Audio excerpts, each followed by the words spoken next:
All right, everybody. Thank you all for being here. I know we've waited for rain for about 6 weeks, and they decided to bring 6 weeks worth of rain today. So thank you all for braving the elements, getting here. Exciting couple weeks we've got coming up, and we'll get with Coach Huff now to talk about Western Michigan. Thank you.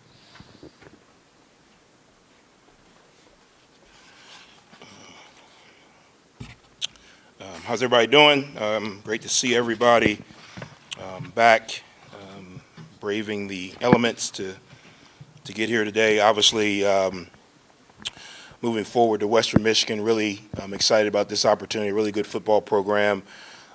Coach Taylor has done a phenomenal job. He and I know each other through the business. He's been around some really good coaches and programs. And he's done a phenomenal job there at Western Michigan going in his second year. He and the staff are doing a really good job. They're very similar to us as far as the kind of lane that they've been in, playing two Power 5 schools, a 1AA school, having a bye week. Really good players on both sides of the ball. I think they do a really good job offensively. Coach Taylor has a offensive background. I think they do a really good job of creating advantageous looks and matchups for their receivers. The quarterback, obviously, we have a little bit of history with from a few years ago at ODU. Can throw the ball, can make all the throws. Obviously, they're doing a really good job of keeping the offense in his wheelhouse, which means he's able to anticipate throws and coverages and get to the next read when he needs to. Their offensive line is good. They're big, they're physical. They do a really good job finishing blocks, finishing downfield on guys as well. Their running backs run extremely hard, get their shoulder square, break a lot of tackles, get all the extra yards that are out there per play. And then they've got some receivers who can really go. So it's going to be a challenge from an offensive perspective. Defensively, they got a new defensive coordinator who's done a really good job. He's in his first year, so we've had an opportunity to go back and watch. He was at Louisiana Tech. We watched a lot of Stephen F. Austin film because that's kind of what we expect to get. Obviously, we don't know. Another one of those situations where you got to kind of prepare kind of for everything, which doesn't make you hone in on one or two things, which is really good. Over his career, he's done a really good job of matching, his personnel to his scheme and variations off of that. Their D-line is big, they're long, they're physical. So it's going to be a challenge. First time in my coaching career, this means I'm really getting old, where I get to coach against a school where I was previously employed and have a little bit of understanding of the culture and the dynamic. Obviously, this is these two schools, Marshall and Western Michigan, have a little bit of a history from being the old MAC conference days. I don't know if you'd call it a rivalry, but definitely a history of playing each other in some really, really, really tight football games, and a lot of historical players and plays that have happened in these games over the course of time. So we're excited about it. We got a lot of work to do. This is not, hey, we've played two Power Fives and now you get kind of a layup. This is a good football team. They do a really good job in all three phases. They've got a lot of expectation on year two for them and their program. They've been able to retain a lot of their players. They've brought in some pieces to kind of fill in where they felt like they needed. Our players are very aware of the challenge. They're very aware of the opponent. And we've got to do a really good job this week of honing in on the things that we can control so we go out and play extremely well Saturday. Questions? Coach, do you get any benefit from you guys kind of having a similar road? You both played Ohio State. You get to see how they fare against the guys you played against. Is that helpful at all this early in the season for you? You get a chance. I mean, obviously, if we were playing them the first game of the season, it would be very similar to Stony Brook, where you're a little bit blind. I think you get a chance to see personnel, size, strength, speed.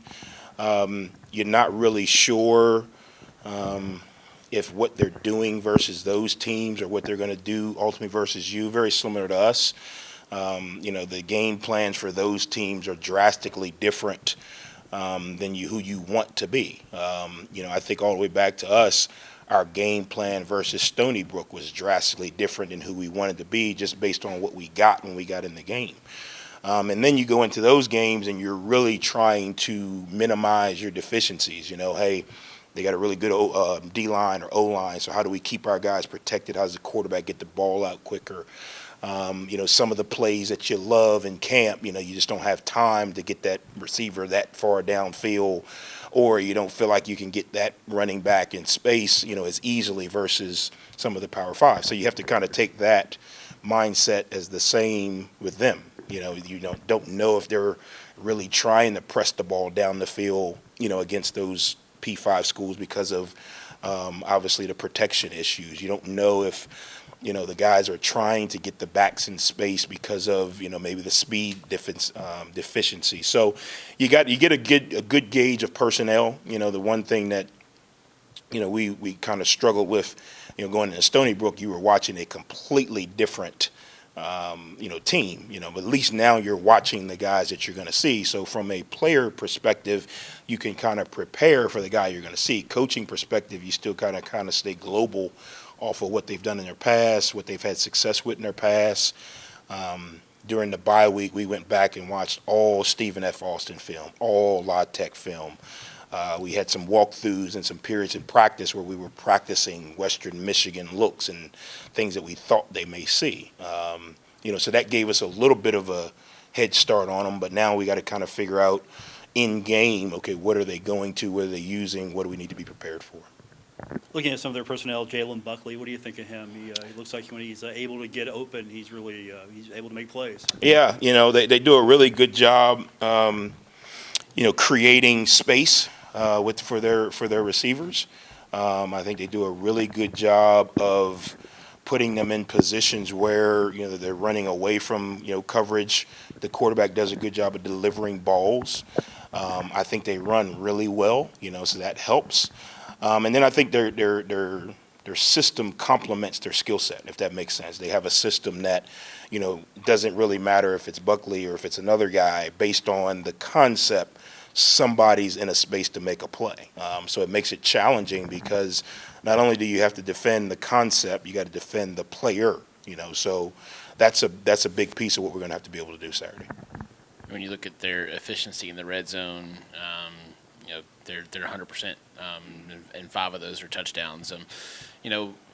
Do they do anything differently in the red zone to be more efficient down there, or what do you anticipate the challenge being if they get down inside the 20? Yeah, I think again, whenever you have a quarterback that has familiarity with the system, there's only so many coverages you can play when you get into those areas based on field space.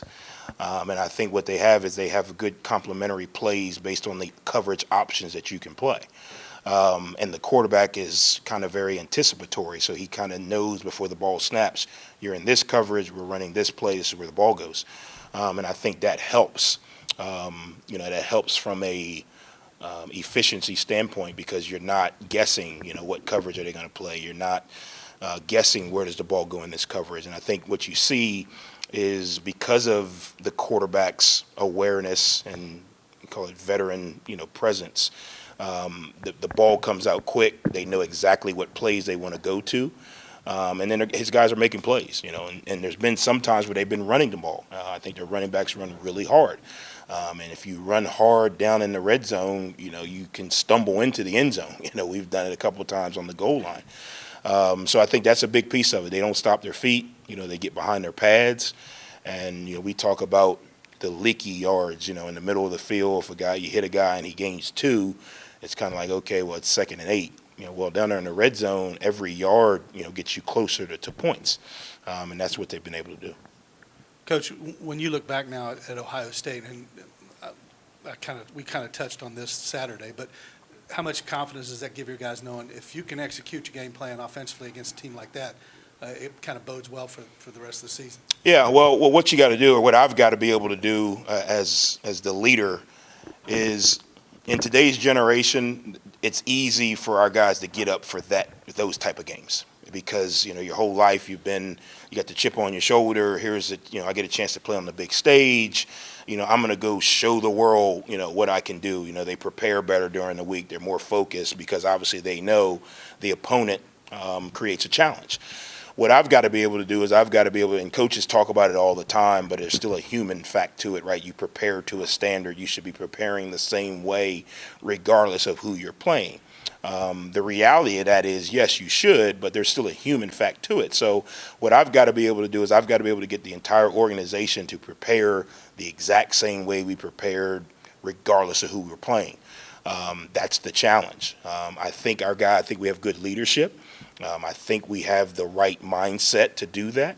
That's why you hear people talk about where you're playing yourself or you're playing a standard, or if you're, in the pursuit to try to win it all, you prepare the same way. But the reality of it is there's games that, just like the fans, they circle certain games that, I can't wait for this game. It's the same thing with the players. And as the leader, trying to figure out how to keep everyone preparing the same way. And you do it right. You have the same practice schedule, same meeting schedule, but there's still a human fact to it. And you try to make sure that guys understand you're not preparing to play Western Michigan. You're preparing to create value for yourself. So if I can go out and dominate my opponent regardless of what color helmet they're wearing, that's going to create value for myself down the road.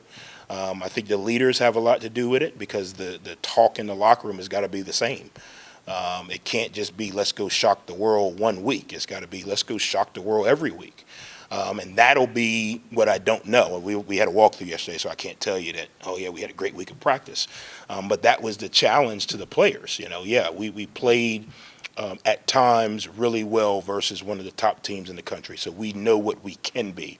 The choice we have to make is that who we're going to be week in and week out. I think you look at it all over college football. There's ebbs and flows. One week, team comes out and, they play phenomenal against whatever opponent, and then the very next week there's a letdown. As the head coach, that's my job, is to try to eliminate the letdown for whatever reason. And some of it has, nothing to do necessarily with the player's focus. We're in a situation right now, we got a lot of guys that are questionable for the game. Well, that changes everything. If your starter whatever, or starter player whatever is not out there, well, you're going to have a different type of approach to the game. If the backup was good as the starter, he wouldn't be the backup. So that plays into it. I think back to Notre Dame, 2 years ago. We beat Notre Dame and everyone's excited. Well, both our safeties were out the following week with sprained ankles. Well, then you drop a game to Bowling Green. It's like, oh, you guys, it's a letdown. Well, yeah, two really good players aren't playing, so that matters. Not an excuse, but all of those things go into it, and I think sometimes, you just look at, well, they didn't play, or they played well this week, not this week. There's a lot of things that go into it. So as the leader, I've got to try to make sure I do everything I can to make sure from an organizational standpoint we have the exact same focus. We have the exact same approach to practice, meetings, walkthroughs, rehab, the whole nine. And that's the challenge, that you have week to week. It helps that you have good leadership, and I think our guys are in a good spot off of one day. We had a really good Monday practice.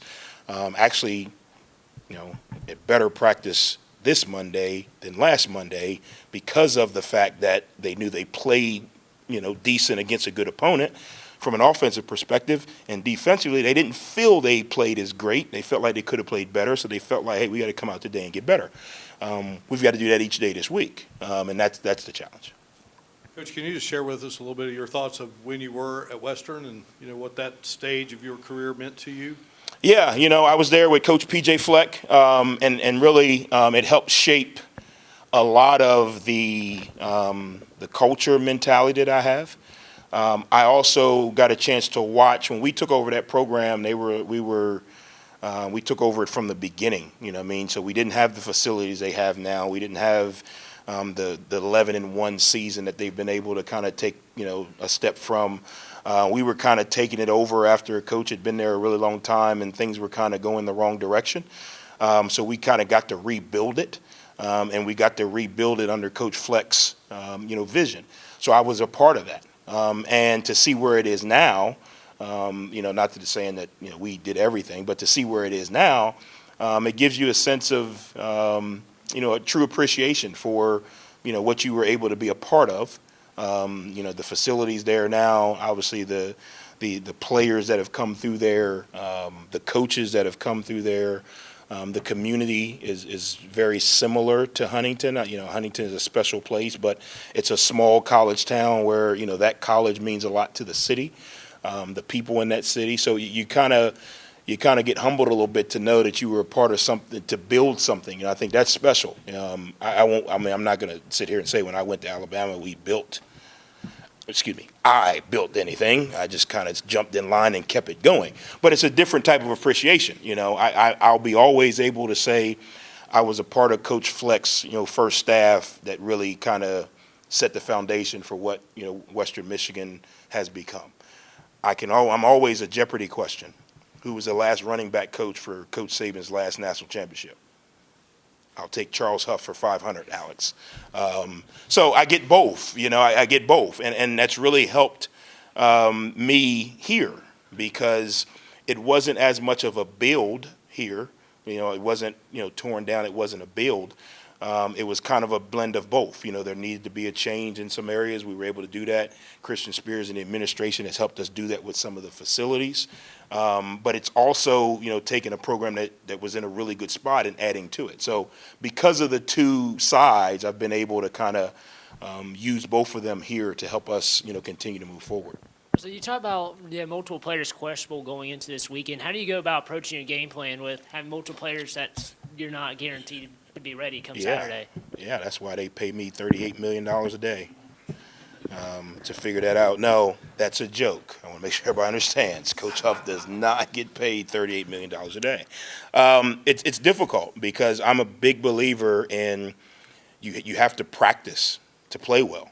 And then there is obviously a physical medical side that limits or minimizes the ability to do that with everybody. But that's the challenge, and that's where we talk all the time about depth. That's where depth comes in. That's where flexibility at positions come in. Maybe you move a guy from one side to the other, or from one side of the field, whatever it may be. And then that's where coaching comes in. We still got to find a way on offense to get the ball to our best available players. We still got to find a way on defense to put our best players in position to make plays. That's the challenge. And then you're trying to figure out, okay, well, if Johnny gets all the reps, but Johnny number 2 can play, how do you balance that? And then it's one thing, questionable on Monday, Tuesday morning. I haven't met with the medical staff yet, but Tuesday morning is different than Monday morning, and guys being able to take care of their bodies and guys being able to rebound. So it's a challenge. That's part of the chess match of coaching. We all deal with it. When I say we all college football deals with it. In our own little bubble, moving the chess pieces around is part of the week's game plan and task. How would you evaluate Western Michigan's defense? I know a lot of people will look at the score and think, well, they're going to be easy tests for the Herd this week. How would you evaluate them, not the scoreboard, but them as a team? Yeah, I think, and I told the team yesterday, they're us. They are exactly what we are. When we look at them, we should look in the mirror. Obviously, they've played two really, really tough opponents. So people could look at our 49 points that we gave up versus, Ohio State and say, well, they're not a good defense. But I think, again, when you go back and you look at the film, they're really big and long and strong up front, and that's where it starts. If your D-line is disruptive like theirs is, if their D-line is able to knock guys back like their line is able to do, their linebackers are big and they hit. They run really well, they feel really well, and then they've got safeties that understand what they're doing from a coverage perspective. I think their corners are really good. A lot of respect for number 1. He's a really good corner. I think their safeties, number 3, is kind of like the quarterback back there. He wants to be involved in the run game, but he also plays well in the pass. I think you can see that what you see in those two games, and then you look at what they did versus Bethune, you can see the dominance, and you can see the where the talent gap is going to be a lot closer on Saturday than we probably would like it to be. I tell you, if we can schedule, I don't even want to schedule Stony Brook. They're like 3-1 now, right? They're rolling. I don't even want to play them again. So if we could schedule maybe Huntington High and Cabell Midland, I would sleep a lot better on Monday and Tuesday nights. That's a joke. Coach Huff does not want to play Huntington High and Cabell Midland. But when you look at both sides of it, when you look at them play Bethune and you look at them play, you go back to the Wisconsin game, They played extremely well in that game, and that game was very close, very similar, I told the players, to our Virginia Tech game. So I had a lot of respect for them. I think they are a physical group. You can tell by how they run to the ball. You can tell by there's not a lot of snaps where guys are misaligned, and when you start watching it from a coaching perspective, not just watching the game, how many snaps are guys misaligned or out of position? Not a lot. That means they're communicating well. That means the coach is calling things that they can execute, which creates the challenge for us, because you can't say, well, if we go to this formation or this motion, we'll get this guy misaligned, we'll get an easy 5 yards. They don't have that. You're going to have to actually put hats on hats. We're going to have to make contested catches against some really good secondary guys. And then we're going to have to be able to run the ball efficiently in order to stay ahead of the sticks. When you look at some of that offensive success against Ohio State in the first half, third down conversions were big. Converted, 5 of 6 in the first quarter. When you look at first and second down and getting in third and medium, how much of that is chemistry? How much of that is schemed up? And how much of that is just, timing? Yeah, well, one of the things that I thought, I did a full review, right? We didn't play well consistently offensively towards the back end of the year. Obviously, some injuries had a lot to do with that. But I thought when I did the search, I was looking for efficiency. When you look at the air raid, there's a lot of efficiency. The points come after you can be efficient. If we can walk the ball down the field, take 13 minutes off the clock, walk the ball down the field, convert third downs, stay on the field, score points, you're going to score a lot of points. But what the air raid does, and the way Coach Daggy does as far as game planning, it eliminates negative plays. And that's where it becomes really hard to convert third down. When you start getting in the third and +7, that becomes very difficult, because you got to get 7 yards. They know you got to get 7 yards, and they'll give you 6. So from a first and second down efficiency standpoint, we've been a lot better. We weren't as great in the Virginia Tech game, but in the 2 games where we've actually done solid on offense, we've been a lot better in the first, second down efficiency standpoint. And that's just simply taking 4 yards or 3 yards on first down, trying to get half on second down. I'll be honest, I think Stone played a lot more efficient. You got to remember, the kid got here in June. So, yeah, it's taken a little more time than we all would like. But the way he played Saturday, first half before he got injured, is what we've seen in camp. He's just been really, really efficient. Gets the ball out of his hand quick, knows where to go with the ball, probably runs better than you probably think, as far as the ability to run some QB runs and, scramble and those type of things. So that's been the big kind of mindset from Coach Daggy and the offensive staff, is we have to be efficient on first and second down. The one time that we, I think, had to punt in the first quarter, we got a holding on a draw that we got about 12 yards on. Well, that's the inefficiency part of it, because now it becomes first and 15. Well, first and 15 versus any team is difficult, but when you're really playing a top team, that you really have already said, okay, we got to punt. So if we can stay efficient and eliminate the penalties or the negative plays on first and second down, it's going to put us in situations in third down that are manageable. That's what we shoot for. We consider manageable 6 or less, because in 6 or less, we feel like we still have the option to run or pass. When you get over 7, everyone in the stadium knows you're going to have to throw it, typically. So that's kind of what we've been able to do. I think Coach Daggy and the staff have done a really good job. It's a little bit, I won't say boring, but very meticulous. You run a play and you get 4 yards and the crowd boos.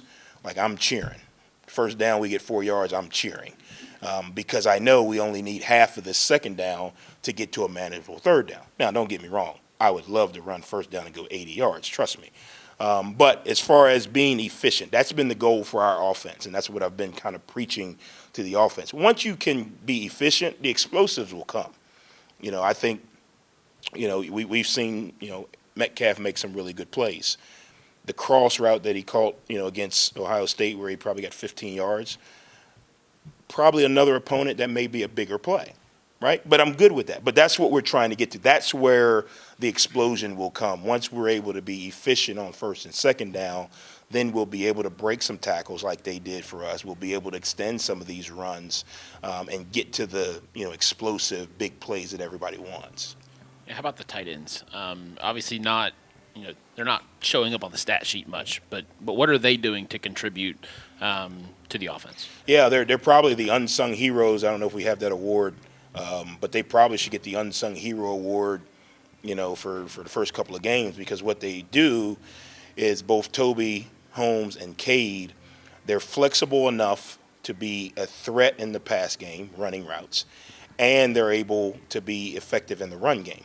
So when you're in 11 personnel, the defense doesn't know if you're running or passing. Typically, if you get to 10 personnel, which we probably put quote-unquote faster athletes out there, well, everyone knows you're throwing the ball or you're running the ball with only 5. With 11 personnel, we can move those guys around. I think Coach Deggy's done a really good job formationing those guys all over the place, and formation them out, motion them in, run the ball, formation them out, motion them in, pass the ball.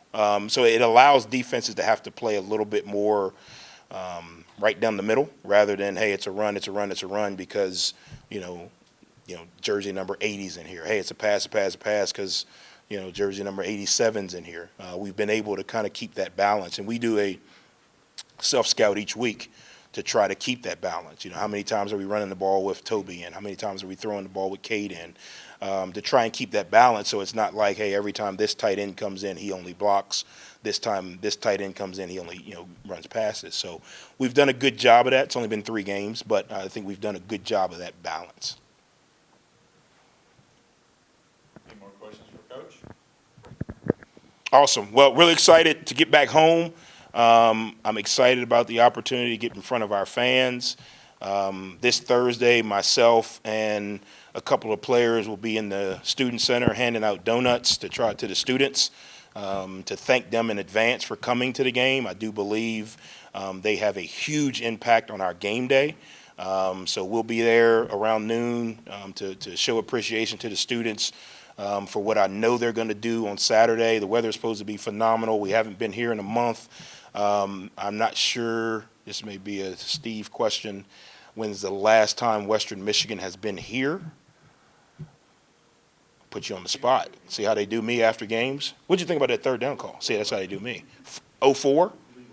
Okay, so it's been, 20 plus years since Western Michigan has been here. It should be a very hostile environment. They should remember coming to play in Huntington. We need all the fans there. We need all the students there.